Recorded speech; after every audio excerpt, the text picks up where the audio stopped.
Alam nyo bang taon-taon ay tumataas ang national minimum wage dito sa UK? Magandang umaga po, ako ulit si Vince at naghahanap ako ng trabaho na pwede sa Pilipino dito sa UK at kung may chance sa ibang mga parts ng Europe. Just a quick one. Doon po sa mga kababayan natin na napili ang UK para dito magtrabaho or yung iba na nagbabalak na pumunta dito, alam nyo ba na taon-taon, kada April, tumataas po ang national minimum wage ng UK. So talakayin muna natin yung basic minimum wage para sa 21 years old and above dito sa UK.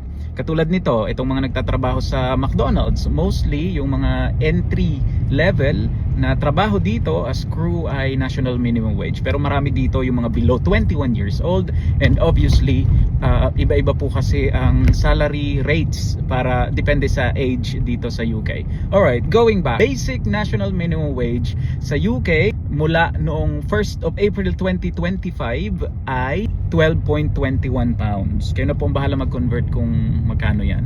Kung kayo naman po ay skilled worker dito sa UK, slightly higher po ito. Doon sa mga nasa health and care sector under immigration salary list, at least ang sahod nyo dapat ay 12.82 per hour. Majority of the skilled worker occupations in the UK sa ngayon po dapat ay 15 pounds 88. So, yun lang. Maraming salamat. Until next time. Welcome to McDonald's. Can I take your order, please? Ikaw na. Is that everything? Yes. Kuha niya Friend there, dalo. please. Question, sa mga nandito na po dati pa, magkano po ba yung mga national minimum wage na naabutan ninyo dito sa UK?